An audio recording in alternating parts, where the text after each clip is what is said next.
It begins with a quiet act of compliance. A statement arrives, not in paper form anymore, but as a digital ghost in your inbox. You see the total, that daunting number, and a familiar dread settles in your stomach.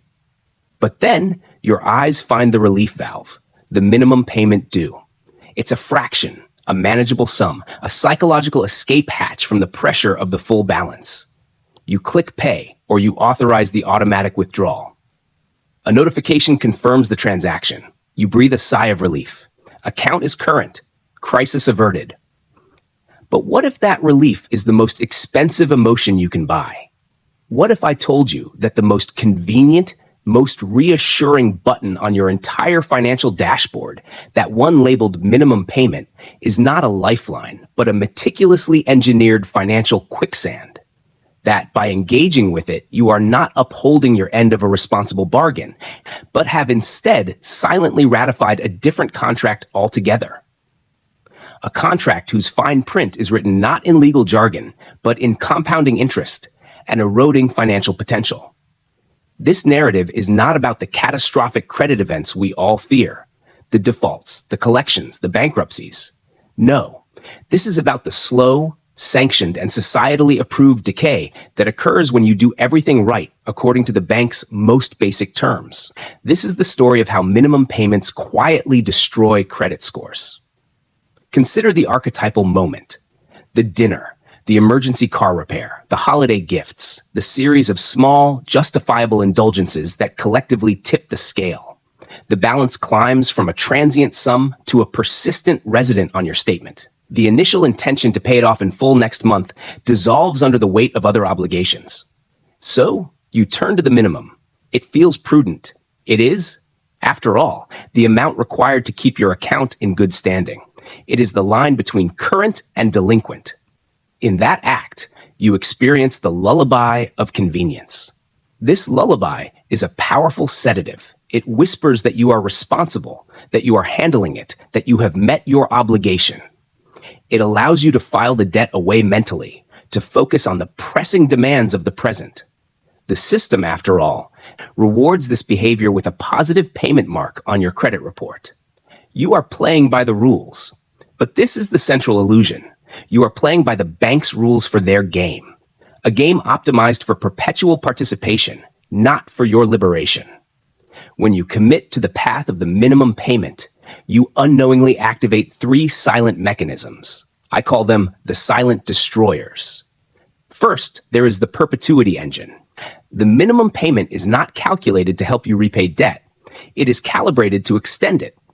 It is a mathematical function designed to ensure you service the interest with a sliver left over to nominally reduce the principal. The structure guarantees longevity. A debt that could be extinguished in a year of focused aggression is transformed into a decade-long companion, or longer. Second, and most corrosive to your creditworthiness, is the utilization creep. Your credit utilization ratio, the amount you owe divided by your total available credit, is one of the most significant factors in your FICO score, often accounting for 30% of the calculation.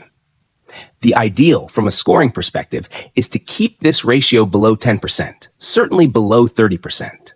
The minimum payment strategy ensures you remain tethered to a high ratio. You are not rapidly paying down the balance. You are merely treading water against the current of interest. To the algorithms that determine your credit score, you perpetually look like someone who is maxed out, or nearly so. You are classified not as a user of credit, but as a dependent on it. Third is the cost of compliance. This is the sheer staggering tonnage of wealth transferred from your future to the bank's ledgers. By focusing only on the manageable monthly outlay, you blind yourself to the total cost of the loan. The minimum payment distracts you from the true price tag of your financial decisions. Let's translate this from theory into a moment of tangible shock. Consider a common, unexceptional scenario. You have a credit card balance of $5,000. The annual percentage rate is 24%, which, while high, is not uncommon. Your minimum payment is typically calculated as 1% of the balance plus the accrued interest, or a flat percentage. Let's assume it starts at around $100. If you make only that minimum payment, faithfully, every month, how long does it take to become debt-free? The answer is not 5 years, not 10 years. It is approximately 15 years and 5 months. Now, quantify the cost of compliance. Over those 185 months, you will have paid not just the original $5,000. You will have paid an additional $7,200 in interest. Your $5,000 purchase ultimately costs you $12,200. You have, in effect, paid for the principal 1.5 times over. That $7,200 is not just money spent. It is money absent from your retirement account, your child's education fund, your down payment savings. It is future security, liquidated to service the past. The minimum payment has quietly levied a 144% tax on your original debt. This is the first stark revelation. The contract you signed with that first click obligates you to a timeline and a total cost that are fundamentally disconnected from rational finance. But the damage, as we will see, is not confined to your balance sheet.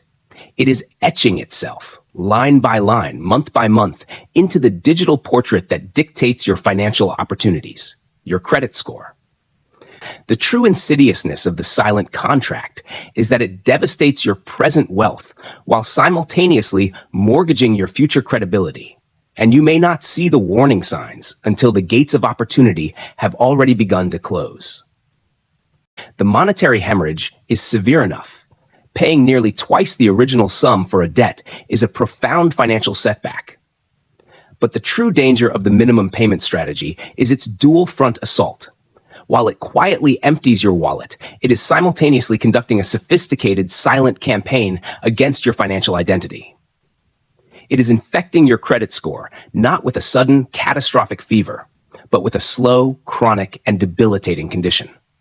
To understand this, we must move past the comforting myth of compliance and into the cold mechanics of algorithmic judgment. Let us begin with the most common refuge of the minimum payment adherent, the payment history pillar.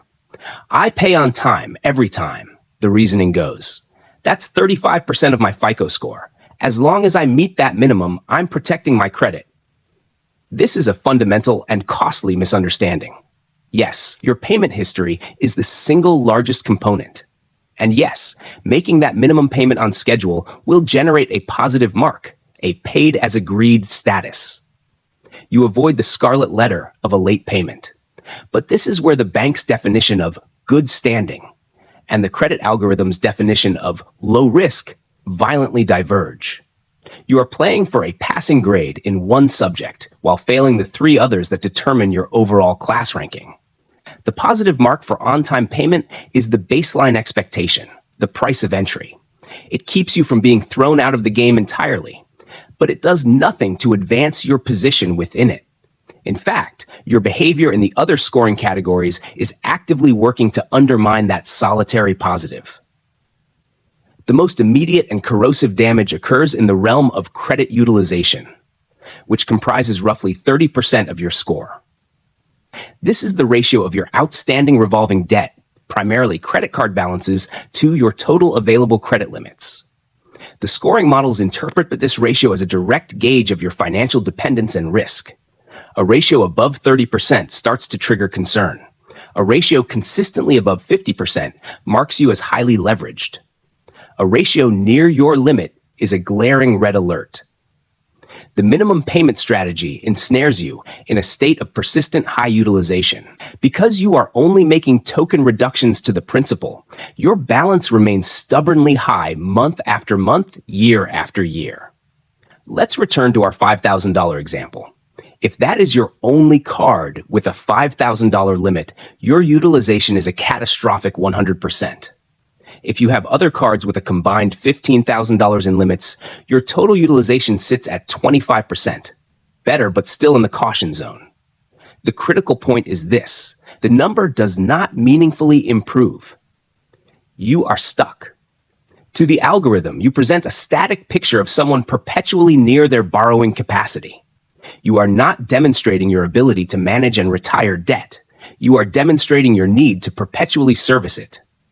This creates what risk analysts might call a stagnant risk profile. You become predictable in the worst possible way. Lenders and scoring models are not merely looking at a snapshot. They assess trend and velocity.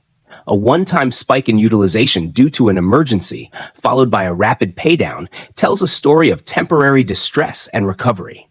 A flat line of high utilization, maintained by minimum payments, tells a story of chronic, managed dependency. It suggests that this is not an anomaly, but your equilibrium state. In the algorithm's eyes, you have transitioned from a transactor, one who uses credit for convenience and pays in full, to a revolver, one who uses credit as a sustained loan. Revolvers are profitable for banks, but they are also statistically riskier, especially in economic downturns. Your score reflects this assigned risk.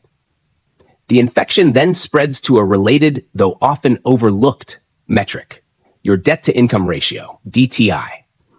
While DTI is not a direct component of your FICO score, it is the paramount factor in almost every significant lending decision you will ever make. For a mortgage, an auto loan, a personal loan for debt consolidation. Lenders calculate your DTI by taking your total monthly debt payments, including the minimum payments on your credit cards, plus any other installment loans, and dividing that sum by your gross monthly income. Here, the minimum payment delivers a double blow. First, the high balances themselves may be a red flag. But second, and more mechanically damaging, the calculation uses your minimum monthly payment as the metric for your credit card obligation.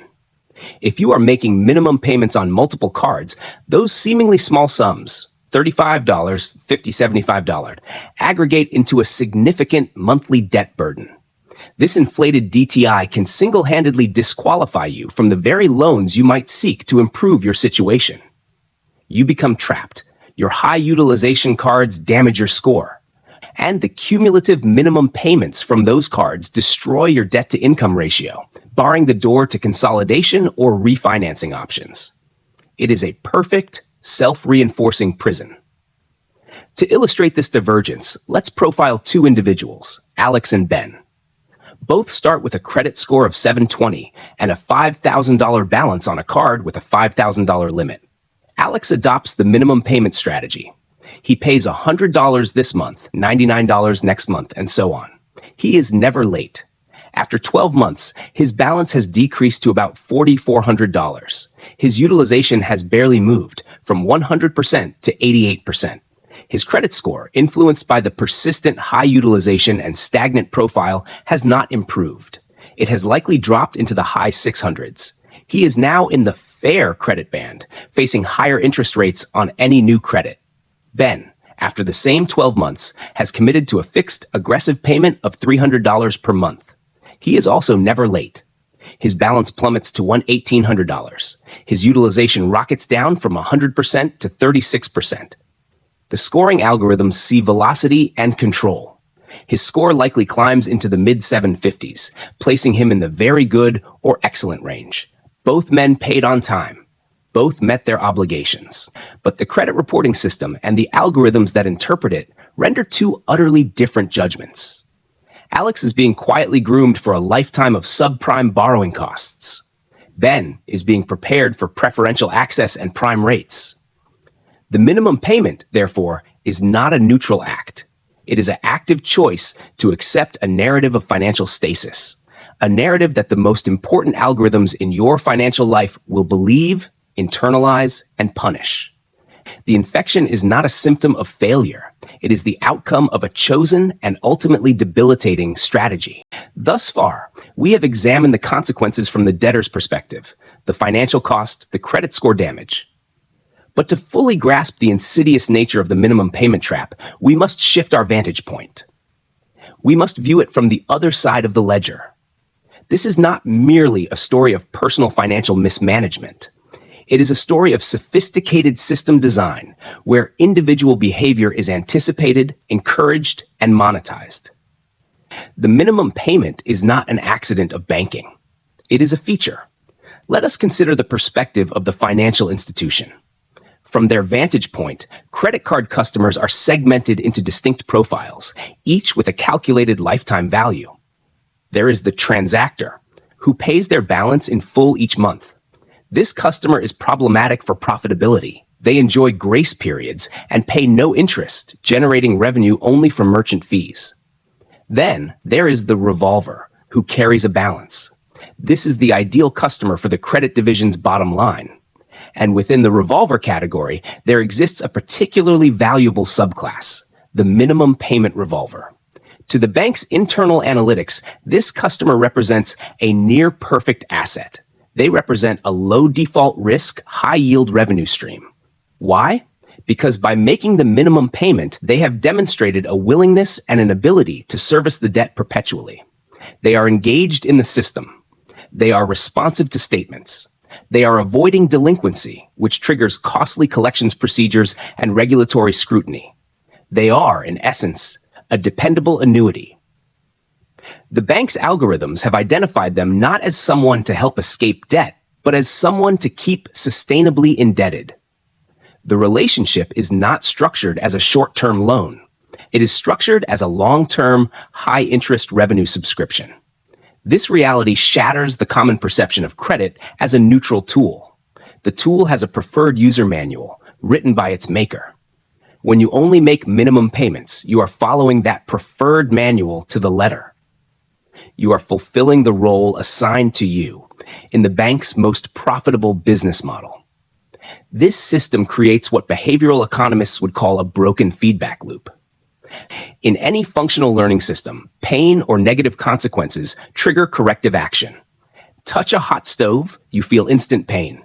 You pull your hand away. The feedback is clear, immediate, and corrective. The minimum payment strategy deliberately breaks this loop. The pain of the debt, the total sum, the long-term cost, is anesthetized by the small, manageable monthly payment. The immediate feedback after making a minimum payment is not pain, it is relief. Relief that the account is current. Relief that you have met your obligation. Relief that no collections agent will call. The true, searing pain, the $7,200 in interest on our $5,000 example, is deferred over 15 years, diluted into a barely perceptible monthly drip. The system provides just enough relief to prevent the decisive, painful action that would lead to escape. It substitutes a chronic, low-grade financial stress for an acute crisis, because chronic stress is more profitable. This broken loop is reinforced by regulatory and structural design. Following the credit crises of the early 2000s, regulations were implemented requiring banks to calculate minimum payments in a way that would, in theory, lead to the principal being paid down. Typically, this is 1% of the balance plus fees and interest for the month. This was intended as a consumer protection. However, from a behavioral standpoint, it can have a perverse effect. By making the minimum payment just large enough to slowly reduce the principal over a geologic time frame, it makes the required payment feel mathematically legitimate and responsibly calculated. It lends an air of authority to the amount, making it seem like the official recommendation for debt repayment, rather than the bare minimum for perpetual servitude. This brings us to one of the most psychologically complex and damaging moments in the minimum payment cycle: the strategic credit limit increase. Imagine our debtor, 18 months into their minimum payment journey. Their balance has slowly crept down from $5,000 to, say, $4,200. They have been a model of compliance. Then they receive a letter or a notification. Congratulations! Based on your responsible account management, we are increasing your credit limit from $5,000 to $8,000. This is framed as a reward, a vote of confidence. And in the short term, it can produce a paradoxical, fleeting boost to their credit score. Why? Because their utilization ratio just improved dramatically. With a balance of $4,200 against a new limit of $8,000, their utilization drops from 84% to 52.5%. Still poor, but a marked improvement. The algorithms see a lower utilization and may respond with a small score increase. But this is not a benevolent act. It is a strategic recalibration of the trap. From the bank's perspective, they have just given a proven, profitable revolver more rope.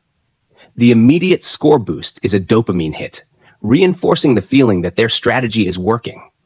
However, for the minimum payment adherent, this new limit often creates psychological permission to spend, Or worse, it simply resets the timeline on their journey to liberation. A balance that felt oppressive at $4,200 against a $5,000 limit now feels more comfortable at $4,200 against an $8,000 limit. The pressure to accelerate payments lessens. The path of least resistance, the minimum payment, becomes even more seductive. Furthermore, if the individual does succumb and allows the balance to climb again, they have not only reset their debt journey, but expanded its ultimate potential scale. The limit increase was not an exit door from the maze. It was an expansion of the maze's walls. It is a sophisticated, data-driven maneuver to retain and deepen a profitable relationship by leveraging the consumer's own desire for a better credit score against their long-term financial health. The system, therefore, is not neutral. It is an active participant. It observes your compliance, interprets it as profitability, and responds with mechanisms designed to reinforce the very behavior that binds you to it. The minimum payment is the keystone in this arch. It is the behavior that signals to the machine that you are a willing participant in a game specifically designed to ensure you never leave the table. Understanding this shifts the narrative from one of personal failing to one of asymmetric engagement. You are not just fighting a balance.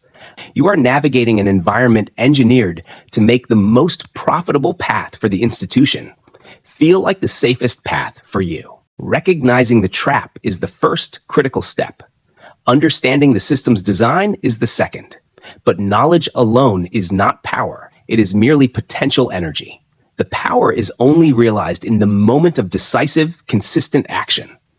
Escaping the minimum payment paradigm requires more than a new tactic. It demands a fundamental psychological and strategic shift. You must break the trance of compliance and adopt the mindset of a strategist executing a liberation campaign. This is not about frugality. It is about velocity. The transformation begins with a cognitive reframe. You must stop seeing the minimum payment as a friendly suggestion or a responsible baseline. You must begin to see it for what it is: the cost of financial stagnation. It is the monthly subscription fee you pay to remain in a state of suspended financial animation. Every time you authorize that payment and nothing more, you are purchasing another 30 days of non-progress. You are renting your own indebtedness. This shift in perspective turns the minimum payment from a solution into the primary problem to be overcome. From this new mindset, the core metric of your financial strategy must change. Forget, what is my minimum due? That is the bank's metric, designed for their benefit. Your new guiding question is, what is my payoff velocity? Velocity is the speed and direction of your debt reduction. It is a measure of momentum. Your goal is no longer to satisfy a requirement, but to maximize this velocity. You are not a payer.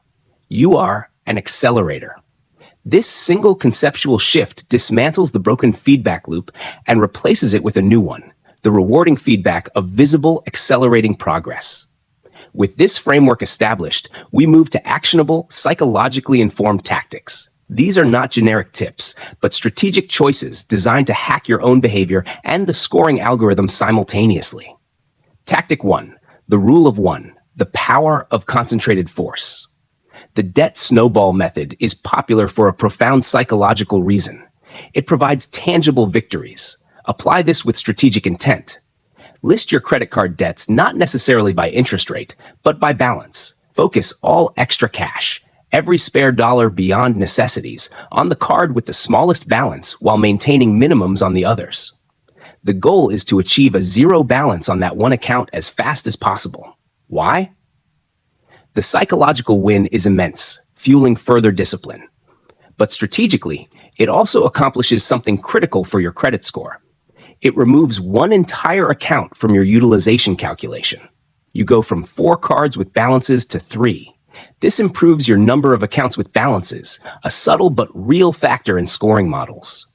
You are not just reducing a number, you are surgically removing a source of risk from your credit profile. Tactic 2, the calendar hack, redefining on time. Your statement due date is an arbitrary line set by your creditor. You can hack this timeline. Instead of paying on or just before the due date, set an automatic payment for a meaningful amount to be made 2 weeks before the official due date. This simple maneuver accomplishes two things. First, it drastically reduces your average daily balance, the figure upon which your interest is calculated. By paying down the balance earlier in the billing cycle, you are directly attacking the interest engine. Second, and more importantly for behavior, it decouples your payment from the stress of the deadline. It becomes a proactive, strategic transfer you control, not a reactive bill you service. You are no longer working on the bank's calendar. You are operating on your own offensive schedule. Tactic 3. The roundup warfare. The psychology of painless acceleration. The human brain resists large, painful changes. It accepts small, incremental ones. Look at your current minimum payment.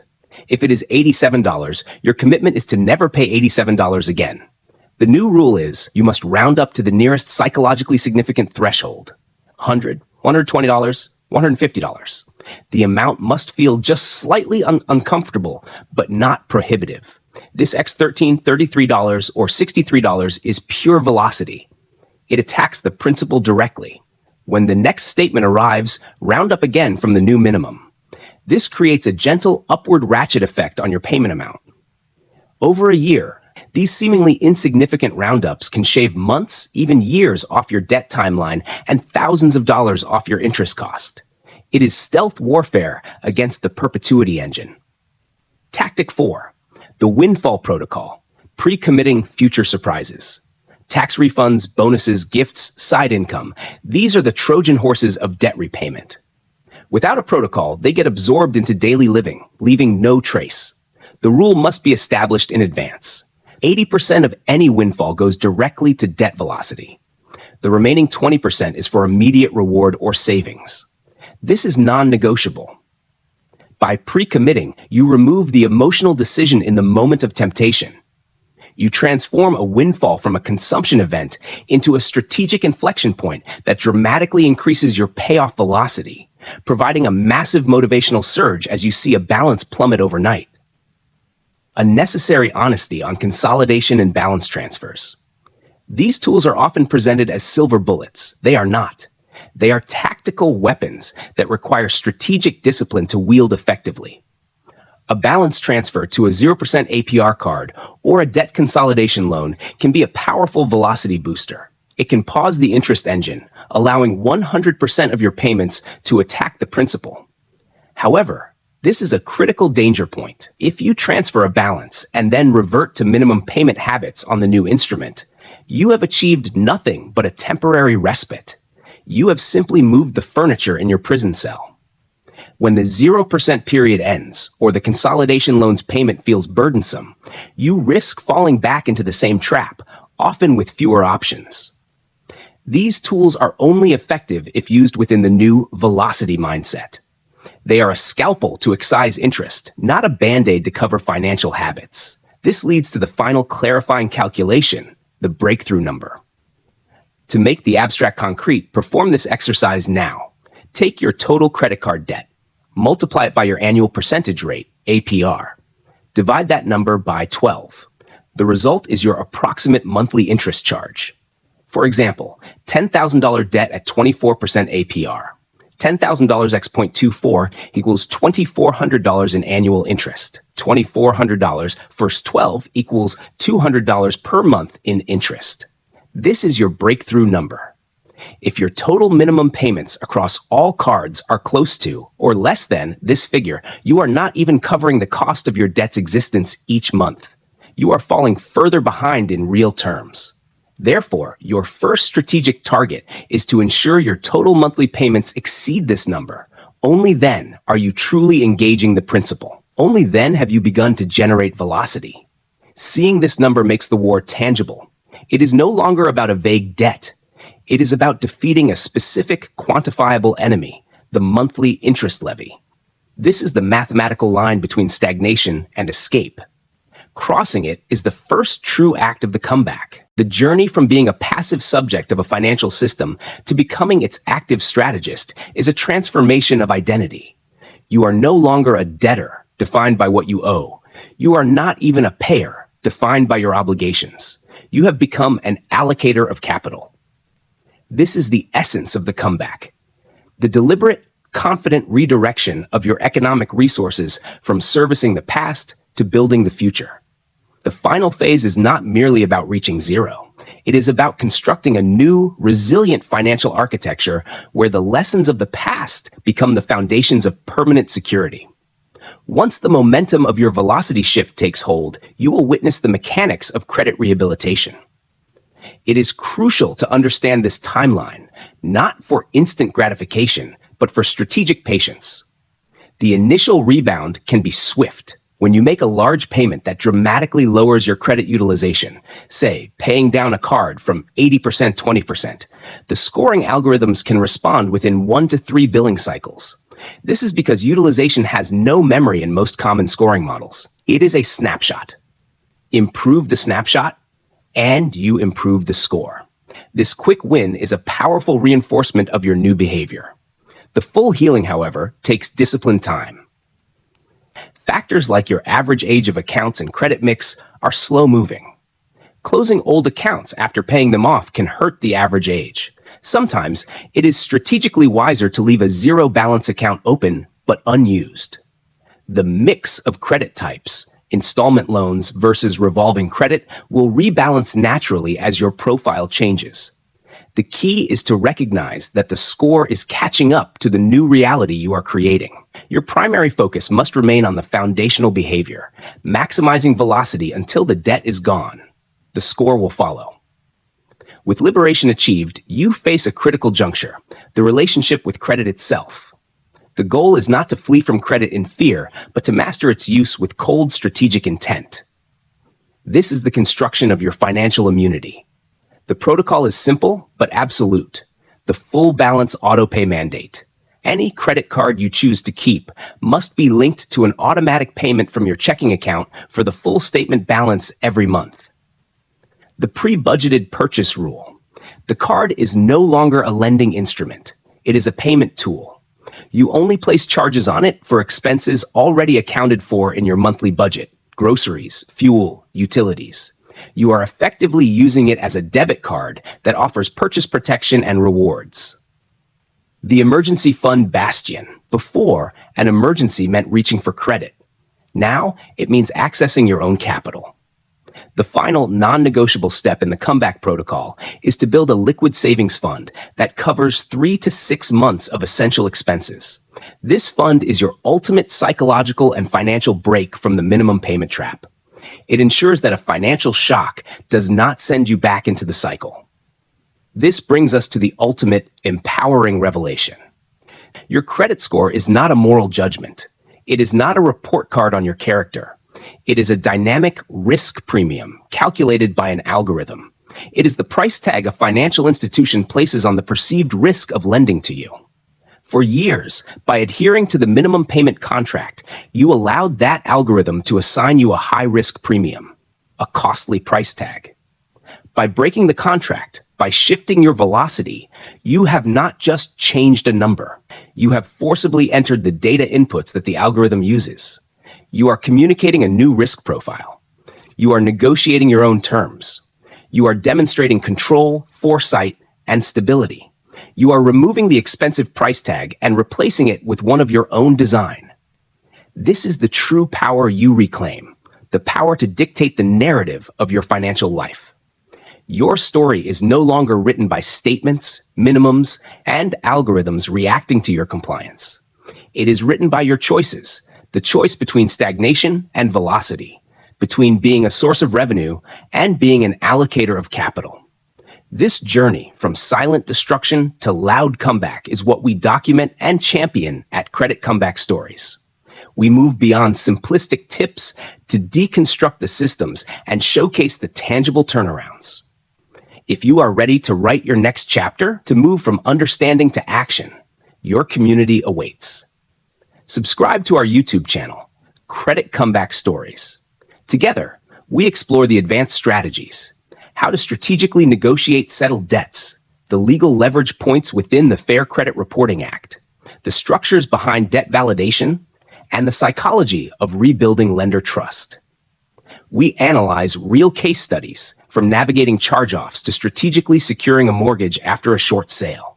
Your comeback started the moment you questioned the minimum payment. Now, let's build the strategy to finish it. We will see you on the channel.